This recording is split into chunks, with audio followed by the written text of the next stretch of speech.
Steve jobs का जन्म 24 फरवरी 1955 को सैन फ्रांसिस्को, कैलिफोर्निया में हुआ था। उनके जन्म के समय ही उनके जैविक माता-पिता ने उन्हें गोद देने का फैसला किया। पॉल और क्लारा जॉब्स ने उन्हें अपनाया और उनका लालन-पालन किया। स्टीव का प्रारंभिक जीवन साधारण था, लेकिन उन्होंने बचपन से ही तकनीक और नवाचार के प्रति एक गहरी रुचि दिखाई थी। शुरुआती जीवन और शिक्षा। स्टीव जॉब्स का शैक्षणिक जीवन हमेशा सुचारू नहीं था। उन्होंने औपचारिक शिक्षा से अधिक आत्म शिक्षा को महत्व दिया। उन्होंने कैलिफोर्निया के होमस्टेड हाई स्कूल से अपनी स्कूली शिक्षा पूरी की, लेकिन कॉलेज में उन्हें ज्यादा रुचि नहीं थी। रेड कॉलेज में दाखिला लेने के बाद भी स्टीव ने केवल एक सेमेस्टर में पढ़ाई छोड़ दी।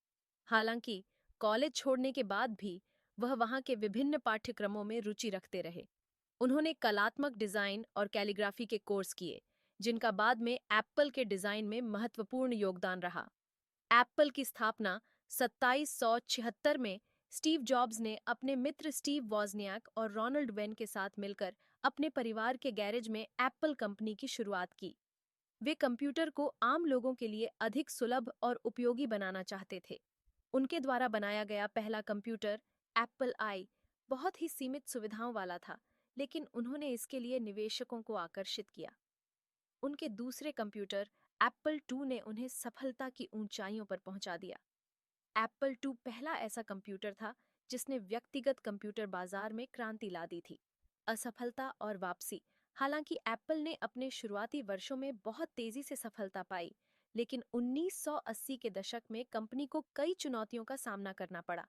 1985 में बोर्ड ऑफ डायरेक्टर्स के साथ विवाद के बाद स्टीव जॉब्स को एप्पल से निकाल दिया गया।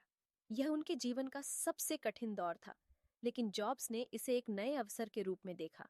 उन्होंने उसी वर्ष नेक्स्ट नामक एक नई कंपनी की स्थापना की, जो उच्च गुणवत्ता वाले कंप्यूटर बनाने पर केंद्रित थी। इस बीच उन्होंने पिक्सार एनिमेशन स्टूडियो में निवेश किया, जो बाद में हॉलीवुड में सबसे सफल एनिमेशन स्टूडियो में से एक बना। पिक्सार ने टॉय स्टोरी जैसी फिल्में बनाई, जिन्होंने पूरी फिल्म उद्योग में एक नई दिशा दी। एप्पल में वापसी। 1997 में एप्पल ने स्टीव जॉब्स को वापस बुलाया। कंपनी उस समय संकट में थी और उसे अपने पुराने संस्थापक की आवश्यकता थी। जॉब्स ने अपनी वापसी के बाद कंपनी को नया जीवन दिया। उनके नेतृत्व में एप्पल ने आईमैक, आईपॉड, आईफोन और आईपैड जैसे उत्पाद बनाए, जिन्होंने न केवल कंपनी को बचाया, बल्कि उसे दुनिया की सबसे मूल्यवान कंपनियों में से एक बना दिया। व्यक्तिगत जीवन। स्टीव जॉब्स का व्यक्तिगत जीवन भी उतार चढ़ाव भरा था। उन्होंने 1991 में लॉरेंस पॉवेल से विवाह किया और उनके 3 बच्चे हुए। उनके जीवन में सादगी और ध्यान का महत्व था और उन्होंने अपनी आध्यात्मिकता को हमेशा प्राथमिकता दी। वे जैन बौद्ध धर्म के अनुयायी थे और कई बार भारत भी आए थे, जहां उन्होंने अपने जीवन के बारे में गहरी अंतर्दृष्टि प्राप्त की।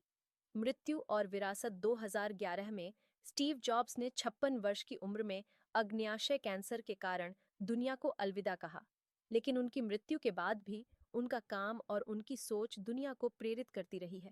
उन्होंने न केवल तकनीक को बदल दिया, बल्कि यह भी दिखाया कि अगर आप अपने सपनों पर विश्वास करते हैं और उनके लिए कड़ी मेहनत करते हैं, तो आप कुछ भी हासिल कर सकते हैं। उनकी क्रिएटिविटी, डिजाइन सेंस और व्यावसायिक दृष्टिकोण ने दुनिया को एक नई दिशा दी। जॉब्स की कहानी इस बात का प्रमाण है कि असफलताओं के बावजूद अगर आप अपने उद्देश्य के प्रति समर्पित रहते हैं, तो आप असीम ऊंचाइयों तक पहुंच सकते हैं।